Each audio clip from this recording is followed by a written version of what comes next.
Deer listeners, welcome to Kathonika. আজ আপনারা শুনছেন জন মেডিনার লেখা brain rules, 12 principles of surviving and thriving at work, home and school, সম্পূর্ণ বইয়ের বাংলা অডিও এক্সপ্লেনেশন। আপনি জানেন কি, কেন ঘুম না হলে আমরা কিছুই মনে রাখতে পারি না? কেন দীর্ঘ লেকচারে মনোযোগ ধরে রাখা এত কঠিন? কেন ব্যায়াম শুধু শরীর নয়, মস্তিষ্ককেও শক্তিশালী করে?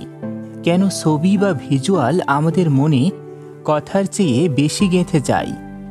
আর কেন ছোট্ট শিশুরা জন্মগতভাবেই বিজ্ঞানীর মতো কৌতূহলী? এইসব প্রশ্নের উত্তর খুঁজব আমরা জন মেডিনার ব্রেইন রুলস বইয়ের আলোচনায়। ইন্ট্রোডাকশন।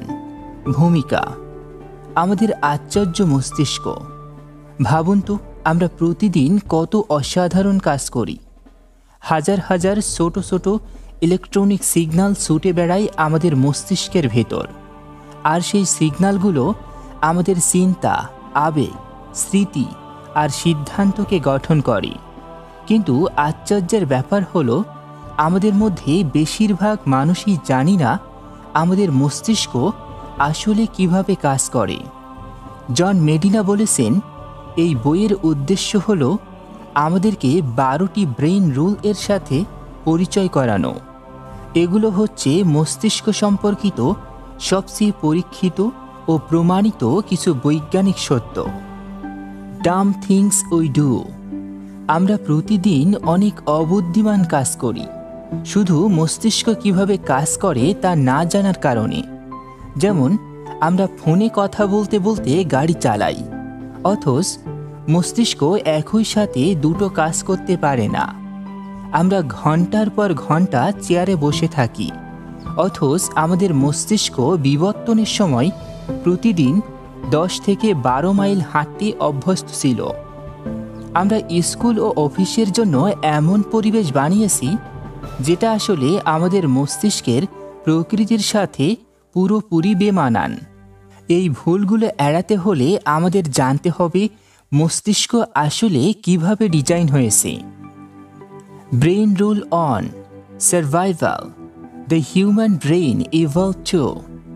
আমাদের প্রথম নিয়ম হলো সার্ভাইভাল, অর্থাৎ আমাদের মস্তিষ্ক কোটি কোটি বছরের বিবর্তনের ফল। জন মেডিনা বলেন, মস্তিষ্কের ডিজাইনকে বুঝতে হলে আমাদেরকে ইতিহাসের জঙ্গলে ফিরে যেতে হবে।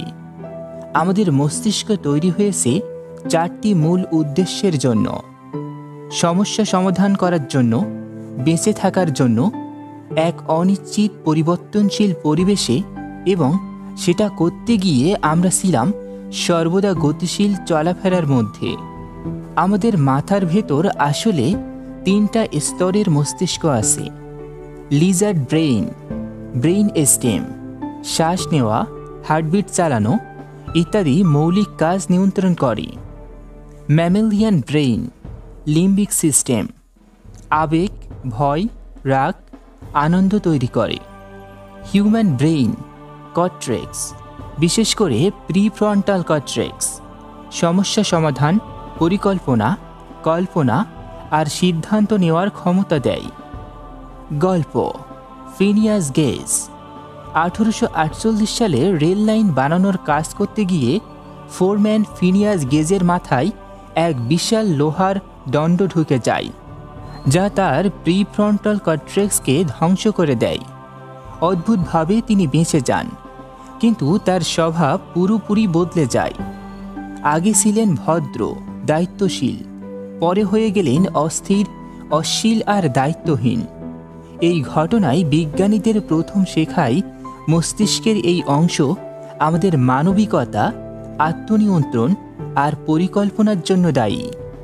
প্রতীকী চিন্তা, সিম্বলিক রিজনিং। মানুষ আর প্রাণীর মধ্যে সবচেয়ে বড় পার্থক্য হলো আমরা কল্পনা করতে পারি। একটা কাঠিকে আমরা শুধু কাঠি না ভেবে তরবারি ভাবতে পারি, কিংবা একটা চিহ্নকে আমরা শব্দ বা সংখ্যা হিসেবে বুঝতে পারি। এই ক্ষমতাই আমাদেরকে ভাষা, গণিত, শিল্প আর সংস্কৃতি তৈরি করতে সাহায্য করেছে। পরিবেশের পরিবর্তনের সাথে মানিয়ে নেওয়া।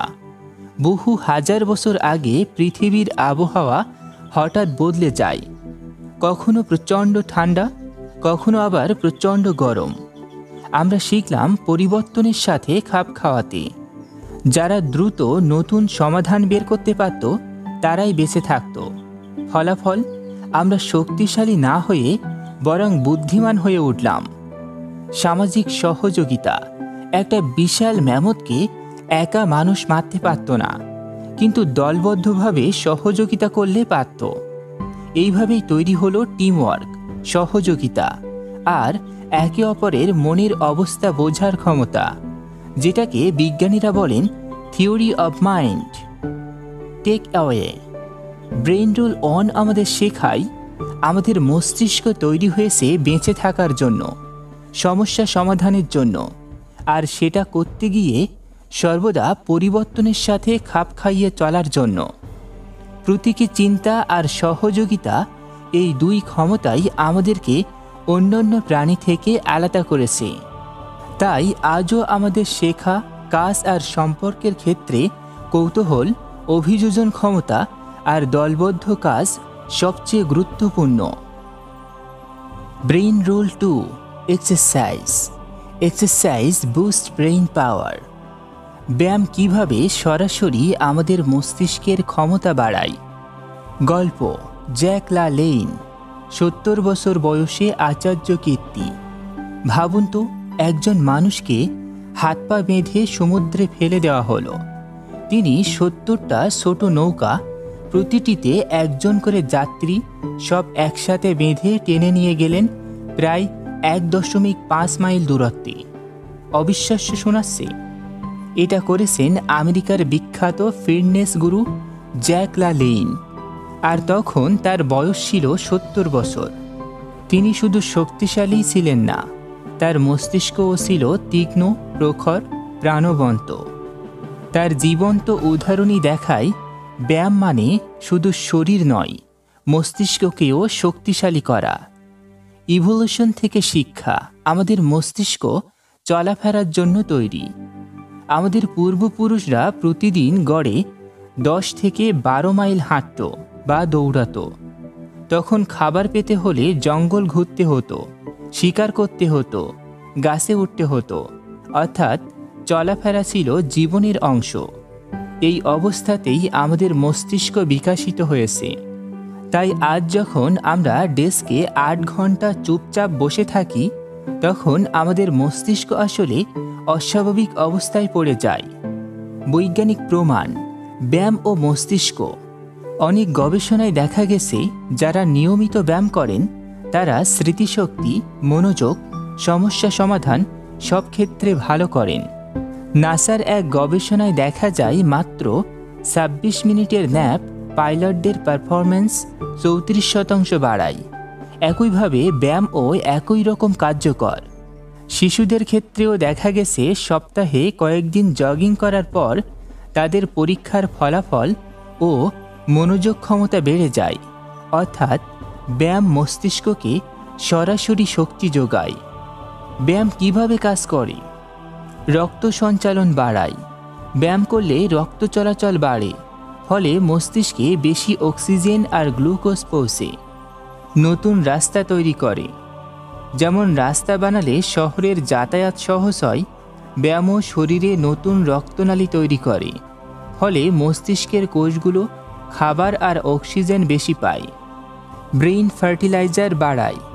ব্যায়াম এক ধরনের প্রোটিন তৈরি করে, নাম BDNF, ব্রেইন ড্রাইভড নিউরোট্রফিক ফ্যাক্টর। এটাকে বলা হয় মস্তিষ্কের সার বা মিরাক্কেল গ্রো। এটা নতুন নিউরন তৈরি করতে সাহায্য করে এবং পুরনোগুলোকে তরতাজা রাখে। বার্ধক্য বনাম ব্যায়াম। 2 জন বৃদ্ধের কথা ভাবুন। একজন দিন কাটান হুইল চেয়ারে, স্মৃতি হারিয়ে ফেলেন, মানসিকভাবে দুর্বল। আরেকজন 80 থেকে 90 বছরেও সৃজনশীল, তীক্ষ্ণ, প্রাণবন্ত। গবেষণা বলছে এই পার্থক্যের প্রধান কারণ হচ্ছে ব্যায়াম। শুধু শরীর নয়, মস্তিষ্ককেও সক্রিয় রাখে ব্যায়াম। ব্যায়াম ও মানসিক স্বাস্থ্য। নিয়মিত ব্যায়াম করলে ডিপ্রেশন ও উদ্বেগ কমে যায়। অ্যালজাইমার্স রোগের ঝুঁকি 60% পর্যন্ত কমে যায়। ডিমেনশিয়া হওয়ার ঝুঁকি প্রায় অর্ধেক কমে যায়। কতটা ব্যায়াম দরকার? ভালো খবর হলো খুব বেশি নয়, সপ্তাহে 2-3 দিন। প্রতিদিন 20 থেকে 30 মিনিট হাঁটা বা হালকা দৌড়ানোই যথেষ্ট। শুধু হাঁটাহাঁটি করলেও মস্তিষ্ক উপকৃত হয়।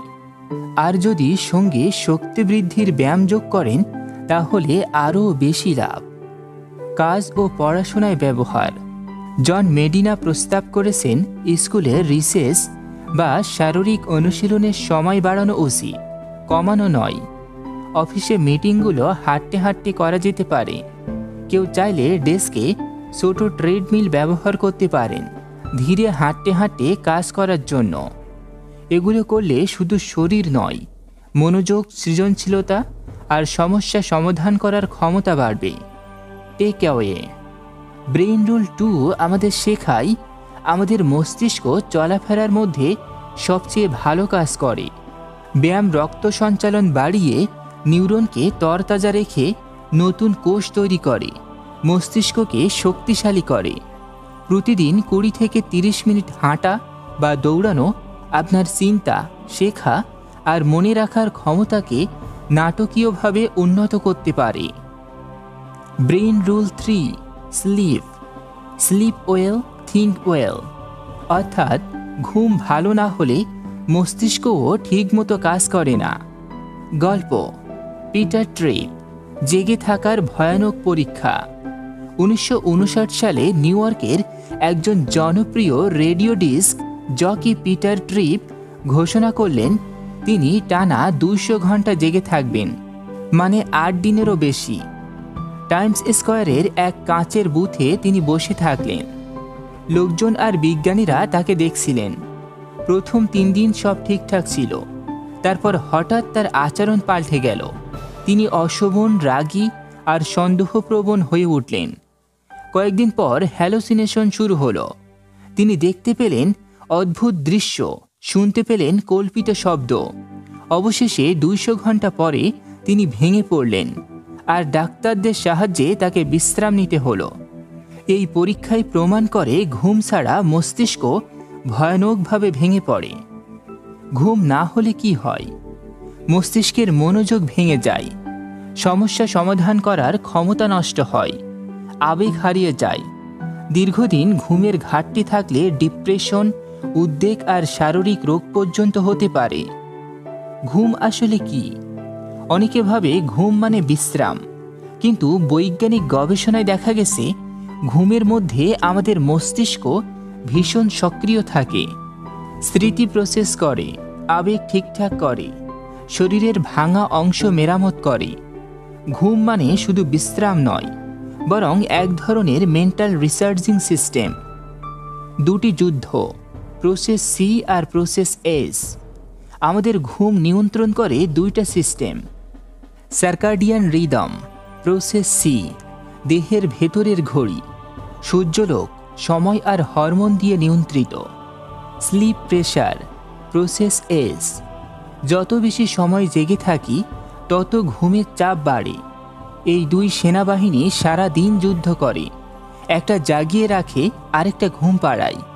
ফলাফল হচ্ছে আমাদের প্রতিদিনের ঘুম জাগরণের চক্র। ঘুমের ধরন। আমাদের ঘুম কয়েকটা ধাপে বিভক্ত। নন REM স্লিপ, গভীর ঘুম, শরীর মেরামত করে। REM স্লিপ, স্বপ্ন দেখি, মস্তিষ্ক আবেগ আর স্মৃতি প্রক্রিয়াজাত করে। যদি REM ঘুম না হয় তাহলে আবেগ নিয়ন্ত্রণ আর মস্তিষ্কের গঠন ভেঙে পড়ে। গবেষণা, নাসা ন্যাপ স্টাডি। নাসা-এর এক গবেষণায় দেখা গেছে মাত্র 26 মিনিটের ন্যাপ পাইলটদের পারফরম্যান্স 34% বাড়িয়েছে আর মনোযোগ 54% বাড়িয়েছে। ছোট ন্যাপ মস্তিষ্কের জন্য এক ধরনের জাদু ওষুধ। মানুষ ভিন্ন ধরনের ঘুমের পাখি, সবাই একরকম নয়। কেউ মর্নিং বার্ড, সকালেই সবচেয়ে ভালো কাজ করেন। আবার কেউ নাইট আউল, রাতেই সবচেয়ে সৃজনশীল হন। তাই স্কুল বা অফিসের জন্য একই সময়সূচি সবার জন্য কার্যকর নয়। ঘুম ও শেখা। আমরা যদি নতুন কিছু শিখি তারপর ভালো করে ঘুমোই, আমাদের মস্তিষ্ক সেই শেখাকে দীর্ঘমেয়াদী স্মৃতিতে পরিণত করে। ঘুম না হলে শেখা 40% পর্যন্ত কম কার্যকর হয়। তাই পরীক্ষার আগে রাতভর জেগে পড়া আসলে ক্ষতিকর। আধুনিক জীবনের সমস্যা। আজকের দিনে আমরা ঘুমকে গুরুত্ব দিই না। মোবাইল ফোনের নীল আলো আমাদের সার্কাডিয়ান রিদম নষ্ট করে। কাজের চাপ, স্ট্রেস আর দেরি করে ঘুমোতে যাওয়া মস্তিষ্কের জন্য বিষাক্ত। অথচ বিজ্ঞান বলছে প্রাপ্তবয়স্কদের প্রতিদিন 7 থেকে 9 ঘন্টা ঘুমানো উচিত। Take away. ব্রেইন রুল 3 আমাদের শেখায় ঘুম মানে মস্তিষ্কের জন্য রিসার্চ। ঘুম ছাড়া শেখা, মনোযোগ, আবেগ সব দুর্বল হয়ে যায়। দিনে ছোট ন্যাপ আর রাতে পূর্ণ ঘুম দুটোই প্রয়োজন। স্কুল, অফিস আর ব্যক্তিগত জীবনে ঘুমের প্রতি সম্মান দেখালে আমরা আরও ভালো পারফর্ম করতে পারব। Brain rule 4, stress. Stress brain don't learn the same way. অর্থাৎ স্ট্রেস বা চাপগ্রস্ত মস্তিষ্ক ঠিকভাবে শিখতে বা কাজ করতে পারে না। স্ট্রেস সবসময় খারাপ নয়। প্রথমেই একটা ভুল ধারণা ভাঙা দরকার। স্ট্রেস মানেই খারাপ নয়। ছোটোখাটো চাপ আমাদের সতর্ক করে, ফোকাস বাড়ায়। যেমন পরীক্ষার আগে সামান্য টেনশন হলে পড়াশোনায় মনোযোগী হওয়া যায়। একে বলে গুড স্ট্রেস। যখন চাপ দীর্ঘ সময় ধরে থাকে অথবা একে নিয়ন্ত্রণ করা যায় না, তখন সেটা হয় টক্সিক স্ট্রেস, যা মস্তিষ্কের ক্ষতি করে। মস্তিষ্কে স্ট্রেস কিভাবে কাজ করে? স্ট্রেস হলে আমাদের শরীর থেকে বের হয় কর্টিসল নামের হরমোন। অল্প সময়ের জন্য এটা কাজে লাগে, বিপদ থেকে বাঁচাতে সাহায্য করে। কিন্তু দীর্ঘদিন ধরে কর্টিসল বেশি হলে মস্তিষ্কের স্মৃতি আর শেখার অংশ হিপোক্যাম্পাস ক্ষতিগ্রস্ত হয়। ফলাফল, মনোযোগ নষ্ট হয়, স্মৃতি দুর্বল হয়, সমস্যা সমাধান ক্ষমতা কমে যায়। উদাহরণ, অফিসের চাপ। ধরুন অফিসে আপনি একটা প্রেজেন্টেশন তৈরি করছেন। মাঝে মাঝে সামান্য ডেডলাইন চাপ থাকলে আপনি তাড়াতাড়ি কাজ শেষ করতে পারবেন। কিন্তু যদি বস প্রতিদিন বকাবকি করে, অবাস্তব সময়সীমা দেয় আর কাজের পরিমাণ নিয়ন্ত্রণের বাইরে চলে যায়, তাহলে সেটা আপনাকে ধীরে ধীরে ভেঙে ফেলবে। এটাই টক্সিক স্ট্রেস। পরিবার ও সম্পর্কে স্ট্রেস। স্ট্রেস শুধু অফিসে নয়, ঘরেও তৈরি হয়। স্বামী স্ত্রীর মধ্যে নিয়মিত ঝগড়া, পরিবারের আর্থিক টানাপোড়েন কিংবা অনিশ্চিত পরিবেশ সবই মস্তিষ্কের ওপর বিষাক্ত চাপ তৈরি করে। গবেষণায় দেখা গেছে সুখী বিবাহিত জীবনে থাকা মানুষদের স্ট্রেস অনেক কম হয়, আর তারা মানসিক ও শারীরিকভাবে অনেক বেশি সুস্থ থাকে। স্কুলে স্ট্রেস। শিশুরা যদি এমন পরিবেশে থাকে যেখানে সবসময় বকাঝকা, মারধর আর অযথা ভয় দেখানো হয়, তাহলে তাদের শেখার ক্ষমতা ধ্বংস হয়ে যায়। এজন্যই বলা হয় ফিয়ার শাটস ডাউন দ্য ব্রেইন। শিশুরা ভয়ের মধ্যে থাকলে নতুন কিছু শেখার জন্য মস্তিষ্ক খোলা থাকে না। টক্সিক স্ট্রেস এর ক্ষতি, দীর্ঘমেয়াদী স্মৃতি দুর্বল হয়ে যায়, সিদ্ধান্ত নেওয়ার ক্ষমতা কমে যায়, ইমিউন সিস্টেম দুর্বল হয়, এমনকি শারীরিক রোগ যেমন হার্ট ডিজিজ, ডায়াবেটিস পর্যন্ত বেড়ে যেতে পারে। কিভাবে মোকাবিলা করবেন? এক্সারসাইজ, নিয়মিত হাঁটা বা ব্যায়াম কর্টিসল কমায়। স্লিপ, পর্যাপ্ত ঘুম স্ট্রেস থেকে মস্তিষ্ককে পুনরুদ্ধার করে। সোশিয়াল সাপোর্ট, পরিবার, বন্ধু বা প্রিয়জনের সাথে কথা বলা স্ট্রেস কমায়। মাইন্ডফুলনেস অর মেডিটেশন, গবেষণায় দেখা গেছে ধ্যান করলে মস্তিষ্কের চাপ নিয়ন্ত্রণ ক্ষমতা বাড়ে। ওয়ার্ক লাইফ ব্যালেন্স, কাজের চাপে ভেঙে পড়ার আগে বিশ্রাম নেওয়া জরুরি। বাস্তব উদাহরণ, এক দম্পতি প্রতিদিন ছোটোখাটো ঝগড়ায় জড়াচ্ছিলেন। থেরাপিতে শিখলেন কিভাবে পজিটিভ কথোপকথন বাড়াতে হয়।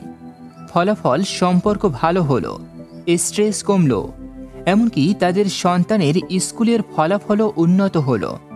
এটি প্রমাণ করে স্ট্রেস শুধু ব্যক্তিকে নয়, পুরো পরিবারকেও প্রভাবিত করে। টেক অ্যাওয়ে, ব্রেইন রুল 4 আমাদের শেখায় সামান্য স্ট্রেস কাজে লাগতে পারে, কিন্তু দীর্ঘস্থায়ী স্ট্রেস মস্তিষ্কের জন্য বিষ। টক্সিক স্ট্রেস শেখা, স্মৃতি, মনোযোগ, সম্পর্ক সবকিছু ধ্বংস করে দেয়। ব্যায়াম, ঘুম, সামাজিক সমর্থন, ধ্যান এসবই স্ট্রেস নিয়ন্ত্রণে সহায়ক। Brain rule 5, writing. Every brain is wired differently, অর্থাৎ প্রতিটি মানুষের মস্তিষ্কের তার যন্ত্রপাতি বা সংযোগ আলাদা। প্রতিটি মস্তিষ্ক অনন্য। ভাবুন তো, পৃথিবীতে কোটি কোটি মানুষ আছে, কিন্তু কারো আঙ্গুলের ছাপ যেমন এক নয়, তেমনি কারো মস্তিষ্কের সংযোগও এক নয়। জন মেডিনা বলেন, every brain is wired differently. এর মানে হলো আমরা সবাই ভিন্নভাবে শিখি, ভিন্নভাবে তথ্য মনে রাখি, আর বিভিন্নভাবে সমস্যার সমাধান করি। অভিজ্ঞতার ছাপ। আমাদের মস্তিষ্ক জন্মের সময়ে অনেকটা অসম্পূর্ণ থাকে। শৈশব থেকে যা যা অভিজ্ঞতা হয় সেগুলো আমাদের মস্তিষ্কে স্থায়ী ছাপ ফেলে। একটা শিশু যদি প্রতিদিন গান শোনে, তার মস্তিষ্কে সুরের জন্য বিশেষ সংযোগ তৈরি হয়। আবার কেউ যদি বারবার গাণিতিক সমস্যা সমাধান করে, তার মস্তিষ্কে সংখ্যার জন্য আলাদা রাস্তা তৈরি হয়। এই প্রক্রিয়াকেই বলে নিউরোপ্লাস্টিসিটি, অর্থাৎ মস্তিষ্কের পরিবর্তনশীল ক্ষমতা। গল্প, জেনিফার অ্যানিস্টন নিউরন। বিজ্ঞানীরা এক রোগীর মস্তিষ্কে ইলেকট্রোড বসিয়ে পরীক্ষা করছিলেন। দেখলেন তিনি যখনই অভিনেত্রী জেনিফার অ্যানিস্টন এর ছবি দেখেন, একটা নির্দিষ্ট নিউরন সবসময় সক্রিয় হয়। অদ্ভুত ব্যাপার হলো, এই নিউরন তখনও সক্রিয় হলো যখন তার নাম শোনা গেল বা তার কণ্ঠস্বর শোনা গেল। এটাই প্রমাণ করে মস্তিষ্ক অভিজ্ঞতার ভিত্তিতে আলাদা আলাদা সংযোগ তৈরি করে। শেখার ধরন ভিন্ন। কেউ ছবি দেখে দ্রুত শেখে, ভিজুয়াল লার্নার। কেউ শুনে ভালো শেখে, অডিটরি লার্নার। কেউ আবার হাতে কলমে কাজ করে শেখে, কাইনেস্থেটিক লার্নার। তাই এক ক্লাসে সবার জন্য একই ধরনের শিক্ষা কার্যকর হয় না। শিক্ষক যদি বিভিন্ন পদ্ধতিতে শেখান, ছবি, গল্প, আলোচনা, কাজ, তাহলে সবাই উপকৃত হবে। মস্তিষ্কের পুনর্গঠন। অভিজ্ঞতা শুধু শেখায় না, পুনর্গঠনও করে। উদাহরণ, অন্ধ মানুষের ভিজুয়াল কর্টেক্স স্পর্শ বা শব্দ বুঝতে কাজে লাগে। যারা পিয়ানো শেখেন তাদের আঙ্গুল নিয়ন্ত্রণের মস্তিষ্ক অংশ বড় হয়ে যায়। এর মানে হলো মস্তিষ্ক কখনোই স্থির নয়, সারা জীবন বদলাতে পারে। ব্যবহারিক শিক্ষা। শিক্ষক ও অভিভাবকদের জন্য শিশুদের শেখার ধরন আলাদা, তাই একই ধরনের পদ্ধতিতে সবাইকে পড়ানো ঠিক নয়। অফিস ও টিম ওয়ার্কে সহকর্মীদের চিন্তাভাবনা, সমস্যা সমাধানের ধরন ভিন্ন হতে পারে, সেটাকে সম্মান করতে হবে। নিজেদের জন্য আমরা যদি জানি আমাদের শেখার শক্তি কোন দিকে বেশি, তাহলে সে অনুযায়ী অভ্যেস গড়ে তুলতে পারি। Take away. ব্রেইন রুল 5 আমাদের শেখায় প্রতিটি মস্তিষ্ক অনন্যভাবে তারযুক্ত বা সংযুক্ত। অভিজ্ঞতা মস্তিষ্ককে বদলে দেয় আর শেখার ধরন তৈরি করে। কাজ, শিক্ষা আর সম্পর্কের ক্ষেত্রে একটাই সিস্টেম সবার জন্য কার্যকর নয়। তাই আমাদের উচিত বৈচিত্র্যকে সম্মান করা এবং বিভিন্ন শেখার সুযোগ তৈরি করা। Brain rule 6, attention. We don't pay attention to boring things. আমরা একসাথে একাধিক কাজে মনোযোগ দিতে পারি না, আর যেটা বিরক্তিকর সেটা মস্তিষ্ক নিজে থেকেই বাদ দেয়। মনোযোগ আসলে কি? মনোযোগ মানে হচ্ছে মস্তিষ্ক একটা সময়ে একটা জিনিস বেছে নেয় আর বাকি সব কিছু ফিল্টার করে বাদ দেয়। আমরা অনেকেই ভাবি আমরা মাল্টিটাস্কিং করতে পারি, কিন্তু বিজ্ঞানীরা প্রমাণ করেছেন মানুষ একসাথে দুটো জিনিসে মনোযোগ দিতে পারে না, বরং আমরা দ্রুত এক কাজ থেকে অন্য কাজে সুইচ করি। ফলাফল সময় বেশি লাগে, ভুল বেশি হয়, আর দক্ষতা অনেক কমে যায়। উদাহরণ, ড্রাইভিং আর ফোনে কথা বলা। আমরা অনেকেই ভাবি ড্রাইভিং করতে করতে ফোনে কথা বলতে কোনো সমস্যা নেই, কিন্তু গবেষণায় দেখা গেছে এটা করার ফলে আপনার প্রতিক্রিয়া সময়, রিয়াকশন টাইম প্রায় মাতাল অবস্থার মতো ধীর হয়ে যায়। এটি প্রমাণ করে মস্তিষ্ক একই সাথে নিরাপদ ড্রাইভিং আর গভীর কথোপকথন সামলাতে পারে না। মনোযোগ কিভাবে কাজ করে? মনোযোগ সাধারণত 3 ধাপে কাজ করে। অল্টারিং নেটওয়ার্ক, নতুন কিছু আসলে সতর্ক করে। ওরিয়েন্টিং নেটওয়ার্ক, কোনটার দিকে মনোযোগ দিতে হবে সেটা বেছে নেয়। এক্সিকিউটিভ নেটওয়ার্ক, ঠিক করে কিভাবে সেটা প্রক্রিয়াজাত হবে। এতে বড় ভূমিকা রাখে আমাদের প্রিফ্রন্টাল কর্টেক্স। ইমোশন ছাড়া মনোযোগ আসে না। জন মেডিনা বলেন, ইমোশন ড্রাইভস অ্যাটেনশন। মানে যদি কোনো তথ্য আমাদের আবেগ ছুঁয়ে না যায়, আমরা সেটা মনে রাখতে পারবো না। তাই গল্প, ছবি, আবেগময় উদাহরণ এসব ব্যবহার করলে মনোযোগ অনেক বেড়ে যায়। মনোযোগের সময়সীমা। গবেষণা বলছে মানুষের মনোযোগ প্রায় 10 মিনিট পর কমতে শুরু করে। তাই স্কুলে দীর্ঘ লেকচার বা অফিসে দীর্ঘ মিটিং কখনো কার্যকর হয় না। সমাধান, প্রতি 10 মিনিট পর পর নতুন উদাহরণ, গল্প বা পরিবর্তন আনা উচিত। বাস্তব উদাহরণ, টিইডি টক্স। আপনি কি খেয়াল করেছেন প্রায় সব টিইডি টক 18 মিনিটের হয়? কারণ বিজ্ঞানীরা জানেন এর চেয়ে বেশি সময় হলে শ্রোতার মনোযোগ নষ্ট হয়ে যায়। শেখা ও মনোযোগ। শিশুদের শেখানোর সময় যদি শুধু তথ্য ঢালা হয়, তারা দ্রুত মনোযোগ হারাবে। কিন্তু যদি গল্প, ছবি, হাস্যরস আর প্রশ্ন উত্তর যোগ করা হয়, তাহলে তারা শেখার প্রতি আগ্রহী হবে। অর্থাৎ তথ্যকে আবেগের সাথে জুড়ে দিতে হবে। ব্যবহারিক শিক্ষা। অফিসে দীর্ঘ মিটিং ভেঙে ছোট ছোট সেকশনে করা ভালো।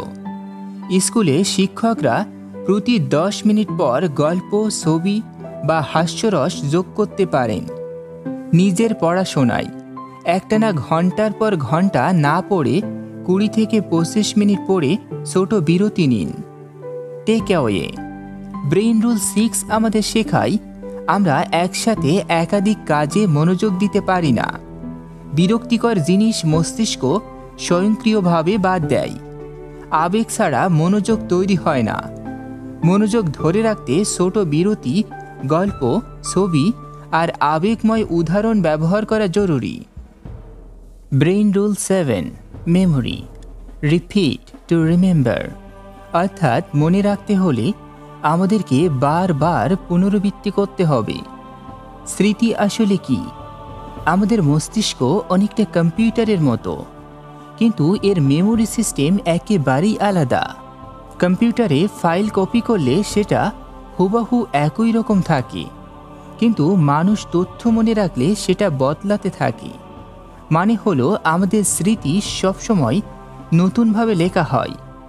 2 ধরনের স্মৃতি, ওয়ার্কিং মেমোরি, অস্থায়ী স্মৃতি। এটা হলো খসড়া কাগজের মতো। আমরা যখন কোনো ফোনের নাম্বার শুনি, কিছু সেকেন্ড মনে থাকে, তারপর হারিয়ে যায়। গড়ে প্রায় 30 সেকেন্ড পর্যন্ত টিকে থাকে। লং টার্ম মেমোরি, দীর্ঘস্থায়ী স্মৃতি। অনেক অনুশীলন আর পুনরাবৃত্তির পর অস্থায়ী স্মৃতি দীর্ঘস্থায়ী হয়। তখন সেটা বছর বছর মনে রাখা যায়। উদাহরণ, ভুলে যাওয়ার প্রবণতা। একজন শিক্ষক ক্লাসে নতুন তথ্য শেখালেন। যদি শিক্ষার্থীরা পরদিন সেটা রিভিউ না করে, তাহলে প্রায় 90% তথ্য তারা 1 সপ্তাহের মধ্যে ভুলে যাবে। এজন্যই বলা হয় use it or lose it. স্মৃতি কিভাবে তৈরি হয়? যখন আমরা নতুন কিছু শিখি, মস্তিষ্কে নিউরনগুলোর মধ্যে নতুন সংযোগ তৈরি হয়।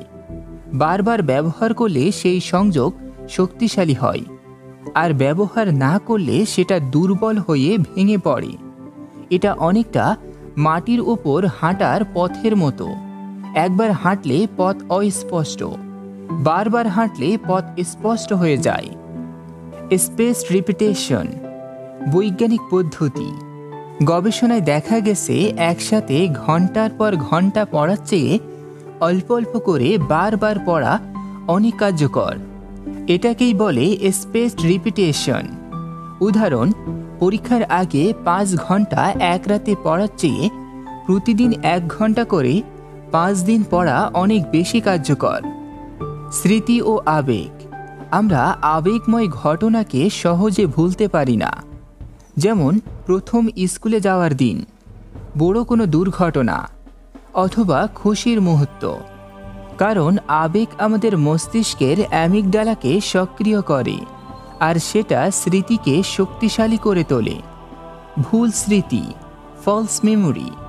অদ্ভুত হলেও সত্যি, আমরা অনেক সময় এমন কিছু মনে রাখি যেটা আসলে ঘটেনি। গবেষণায় দেখা গেছে কোনো ঘটনা বারবার শোনালে বা ভিন্নভাবে শুনলে আমাদের মস্তিষ্ক সেটা সত্যি মনে করে নিতে পারে। তাই মানুষের স্মৃতি সবসময় নির্ভরযোগ্য নয়। শেখা ও স্মৃতি। যদি শিক্ষক শুধু একবার পড়ান, শিক্ষার্থীরা দ্রুত ভুলে যাবে। যদি নিয়মিত পুনরাবৃত্তি করানো হয়, তারা দীর্ঘদিন মনে রাখতে পারবে। তাই পাঠ্যসূচিতে বারবার রিভিউ খুবই জরুরি। ব্যবহারিক শিক্ষা। শিক্ষার্থীদের জন্য প্রতিদিন ছোট ছোট করে রিভিশন করুন। পড়াশোনা অথবা অফিসে নোট নিয়ে বারবার পড়ুন। দৈনন্দিন জীবনে নতুন তথ্য মনে রাখতে চাইলে সেটা লিখুন, জোরে বলুন আর কয়েকদিন পর পর আবার পড়ুন। Take away. ব্রেইন রুল 7 আমাদের শেখায় স্মৃতি সবসময় পরিবর্তনশীল, হুবাহু কপি হয় না। মনে রাখতে হলে তথ্যকে বারবার রিভিউ করতে হবে। আবেগময় তথ্য সহজে মনে থাকে। স্পেস রিপিটেশন পদ্ধতি সবচেয়ে কার্যকর। Brain rule 8, sensory integration. Stimulate more of the senses. অর্থাৎ আমরা যত বেশি ইন্দ্রিয় ব্যবহার করি, শেখা ও মনে রাখা তত ভালো হয়। আমাদের ইন্দ্রিয়ের শক্তি। আমাদের 5টি প্রধান ইন্দ্রিয় আছে: চোখ, কান, নাক, জিহ্বা আর ত্বক। প্রতিদিন আমরা যা শিখি বা মনে রাখি তার সবকিছুই এই ইন্দ্রিয়গুলোর মাধ্যমে মস্তিষ্কে ঢোকে। যদি একই সাথে একাধিক ইন্দ্রিয় সক্রিয় হয়, তথ্য অনেক বেশি শক্তভাবে মনে থাকে। উদাহরণ, প্রেজেন্টেশনের সময় ধরুন কেউ শুধু কথা বলে প্রেজেন্টেশন দিলেন। শ্রোতার মনে হয়তো 10% তথ্য থাকবে, কিন্তু যদি ছবির স্লাইড, ভিডিও বা হাতে কলমে ডেমো ব্যবহার করেন তাহলে মনে রাখার পরিমাণ দ্বিগুণ বা 3 গুণ বেড়ে যাবে। কারণ তথ্য শুধু শোনা নয়, দেখা এবং অনুভবও হলো। কেন একাধিক ইন্দ্রিয় জরুরি? বিজ্ঞানীরা বলেন আমাদের মস্তিষ্ক আলাদা আলাদা ইন্দ্রিয়কে একসাথে মিশিয়ে একটি সম্পূর্ণ অভিজ্ঞতা তৈরি করে। উদাহরণ, সিনেমা দেখার সময় শুধু গল্প নয়, ছবি, শব্দ, সঙ্গীত, আবেগ সব একসাথে মিলে অভিজ্ঞতা তৈরি করে। এজন্য সিনেমার দৃশ্য সহজে ভুলে যাওয়া যায় না। গবেষণা। শেখার সময় বহুমাত্রিক উদ্দীপনা। এক গবেষণায় দেখা গেছে যেসব শিক্ষার্থী একই লেকচারে শুধু শোনেন তারা অনেক কিছু ভুলে যান, কিন্তু যারা একই সাথে ছবি দেখেছেন, আলোচনা করেছেন এবং কাজ করেছেন তারা অনেক ভালো মনে রাখতে পেরেছেন। এটাই মাল্টিসেন্সরি লার্নিং এর জাদু। বাস্তব জীবনের উদাহরণ, রান্না শেখা। শুধু রেসিপি পড়লে হবে না, রান্নার গন্ধ, স্বাদ আর হাতের অনুভূতি একসাথে শেখায়। শিশুদের শিক্ষা, তারা শুধু বই পড়ে নয়, ছবি, গান, খেলা এসবের মাধ্যমে দ্রুত শেখে। অফিস ট্রেনিং, যদি কর্মীদের হাতে কলমে প্র্যাকটিস দেওয়া হয়, শেখা অনেক বেশি কার্যকর হয়।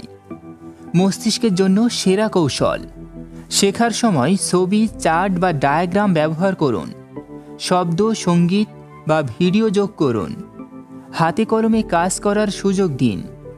যত বেশি ইন্দ্রিয় সক্রিয় করবেন তত ভালোভাবে তথ্য মনে থাকবে। Take away. ব্রেন রুল 8 আমাদের শেখায়, শেখার সময় যত বেশি ইন্দ্রিয় সক্রিয় হয় শেখা তত গভীর হয়। শুধু পড়া বা শোনা যথেষ্ট নয়, দেখা, অনুভব করা আর প্র্যাকটিস করা জরুরি। শিক্ষা, প্রেজেন্টেশন বা দৈনন্দিন শেখায় মাল্টিসেন্সরি অ্যাপ্রোচ সবচেয়ে কার্যকর। Brain rule 9, vision. Vision Trump's all other senses. অর্থাৎ আমাদের চোখ বা দৃষ্টিশক্তি অন্য সব ইন্দ্রিয়ের চেয়ে অনেক বেশি প্রভাবশালী। দৃষ্টি বনাম অন্য ইন্দ্রিয়।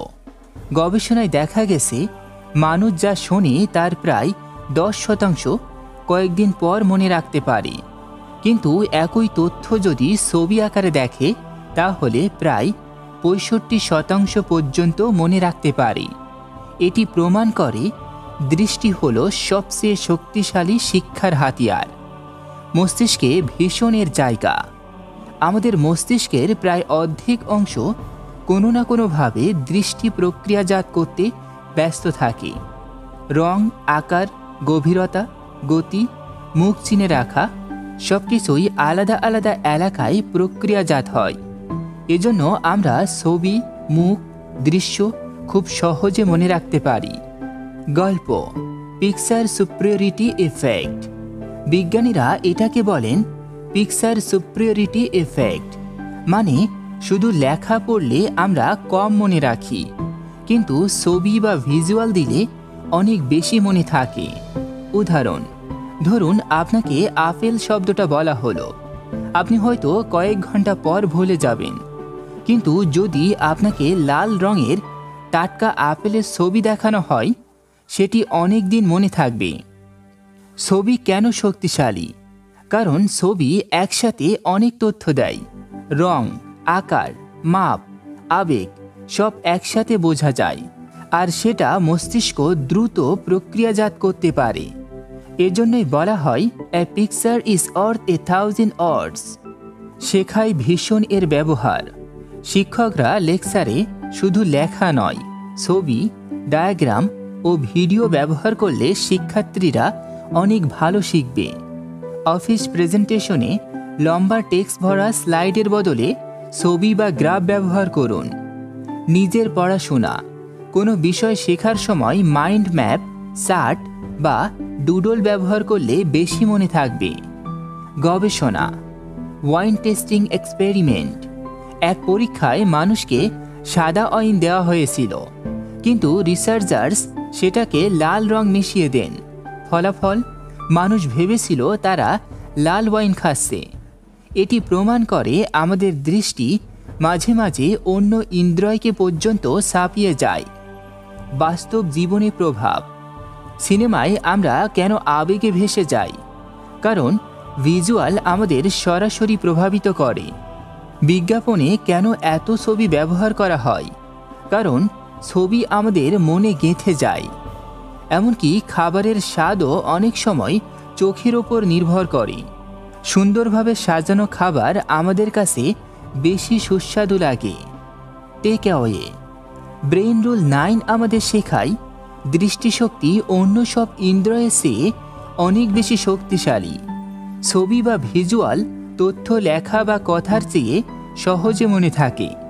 শিক্ষা, কাজ, প্রেজেন্টেশন সব জায়গায় ভিজুয়াল ব্যবহার করলে শেখা ও মনে রাখা বহুগুণ বাড়ে। Brain rule 10, music. Music boost cognition.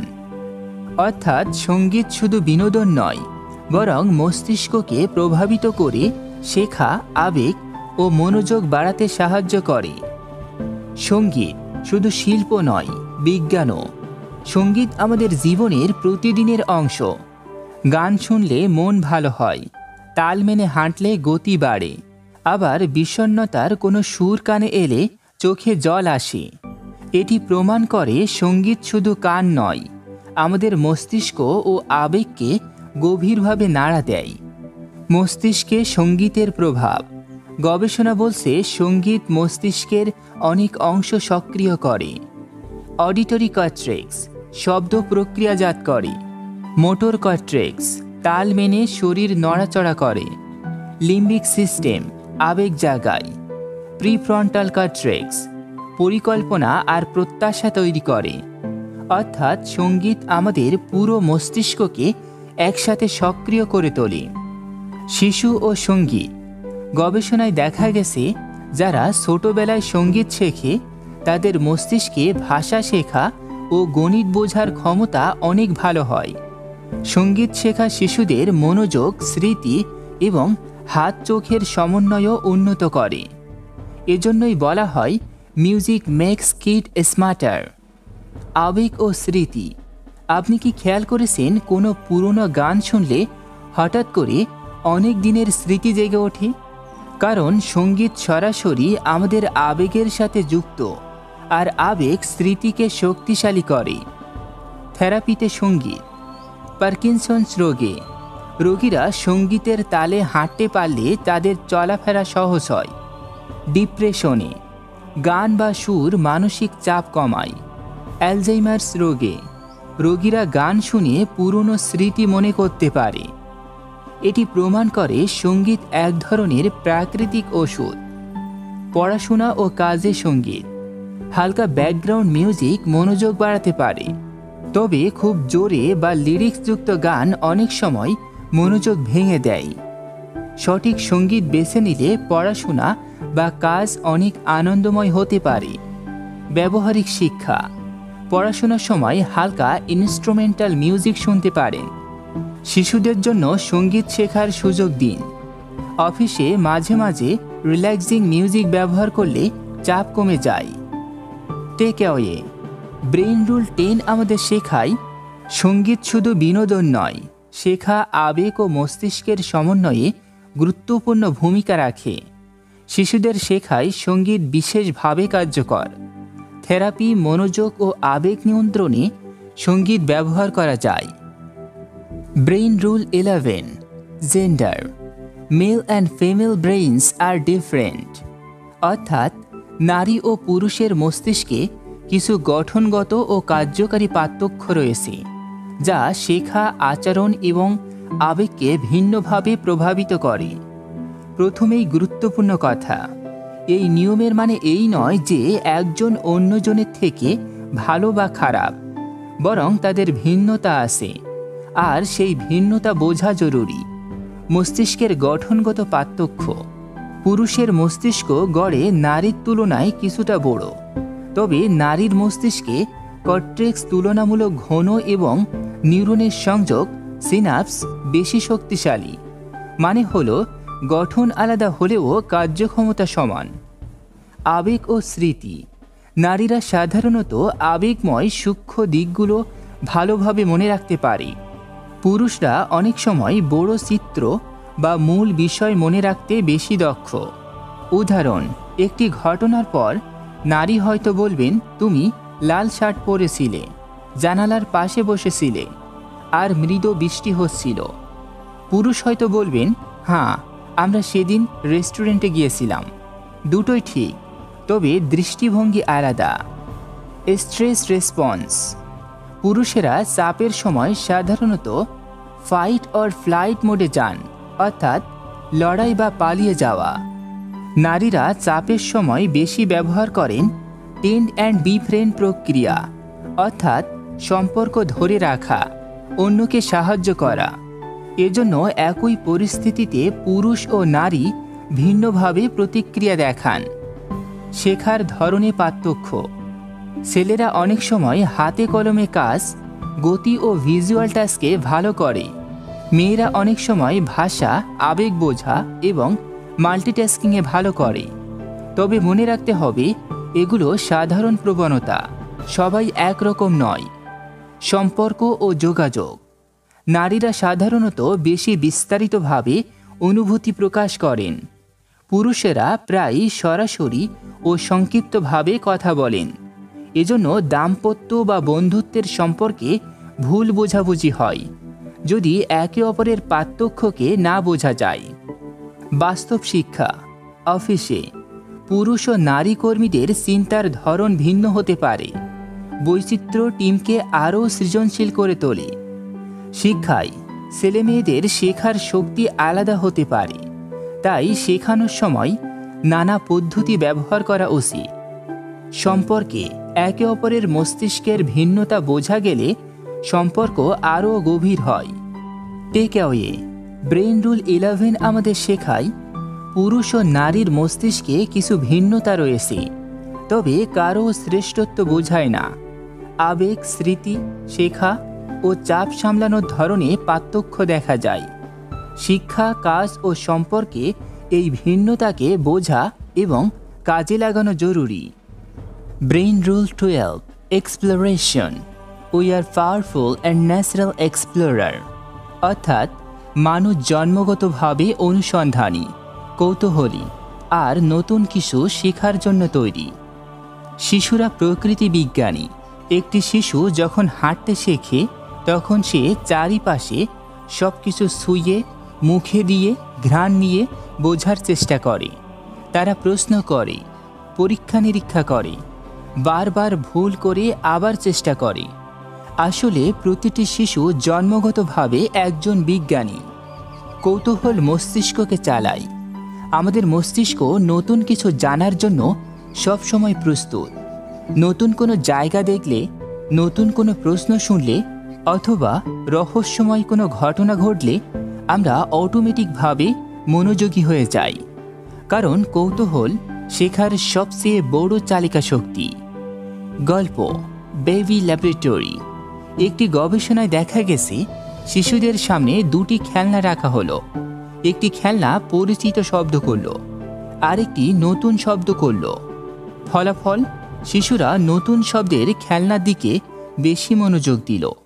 এটি প্রমাণ করে মানুষ নতুন কিছু জানতেই বেশি আগ্রহী।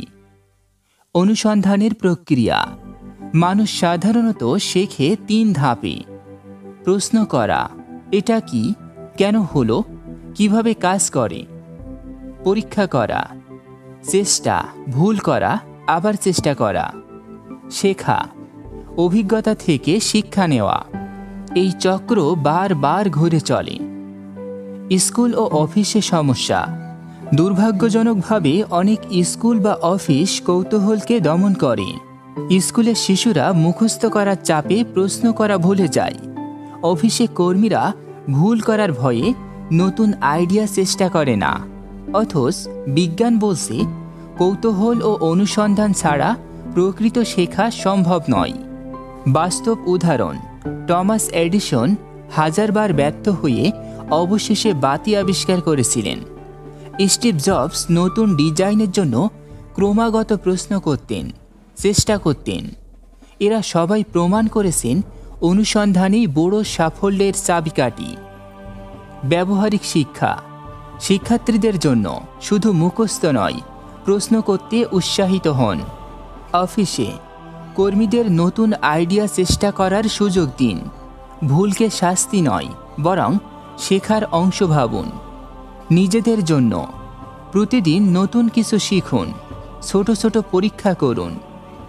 টেক অ্যাওয়ে ব্রেইন রুল 12 আমাদের শেখায় মানুষ জন্মগতভাবে কৌতূহলী ও অনুসন্ধানী।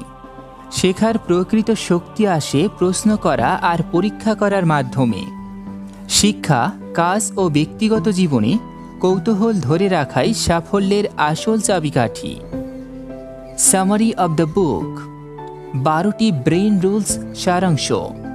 সার্ভাইভাল: আমাদের মস্তিষ্ক তৈরি হয়েছে বেঁচে থাকার জন্য, সমস্যা সমাধানের জন্য, পরিবর্তনের সাথে খাপ খাওয়ানোর জন্য। এক্সারসাইজ: নিয়মিত ব্যায়াম মস্তিষ্কের শক্তি বাড়ায়, শেখা ও মনোযোগ বাড়ায়। স্লিপ: পর্যাপ্ত ঘুম ছাড়া শেখা, আবেগ নিয়ন্ত্রণ ও স্মৃতি ঠিকমতো কাজ করে না। স্ট্রেস: সামান্য চাপ কাজে লাগে, কিন্তু দীর্ঘস্থায়ী স্ট্রেস মস্তিষ্কের ক্ষতি করে। রাইটিং: প্রতিটি মস্তিষ্ক আলাদা, শেখা ও অভিজ্ঞতার মাধ্যমে সংযোগ বদলাতে থাকে। অ্যাটেনশন: আমরা একসাথে এক বিষয়ে মনোযোগ দিতে পারি, আবেগ ছাড়া মনোযোগ আসে না। মেমোরি: মনে রাখতে হলে পুনরাবৃত্তি জরুরি, আবেগময় স্মৃতি দীর্ঘস্থায়ী হয়। সেন্সরি ইন্টিগ্রেশন, শেখার সময় যত বেশি ইন্দ্রিয় ব্যবহার করা যায় শেখা তত শক্তিশালী হয়। ভিশন, দৃষ্টিশক্তি সবচেয়ে শক্তিশালী ইন্দ্রিয়। ছবি, লেখা বা কথার চেয়ে বেশি মনে থাকে।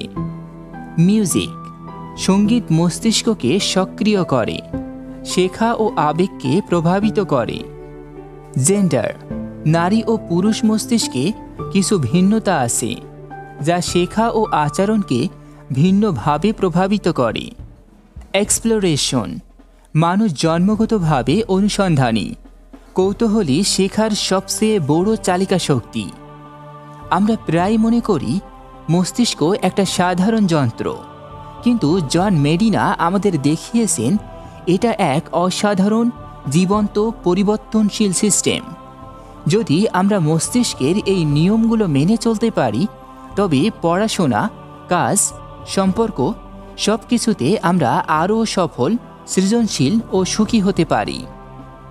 ডিয়ার লিসনার্স, আপনি শুনছিলেন জন মেডিনার brain rules, 12 principles of surviving and thriving at work, home and school, সম্পূর্ণ বইয়ের বাংলা অডিও এক্সপ্লেনেশন। যদি ভিডিওটি ভালো লেগে থাকে তবে লাইক, শেয়ার এবং সাবস্ক্রাইব করুন। আর অবশ্যই আপনার মূল্যবান মন্তব্য জানাতে ভুলবেন না, কারণ আপনার প্রতিটি প্রতিক্রিয়া আমাদের জন্য খুবই গুরুত্বপূর্ণ। ধন্যবাদ।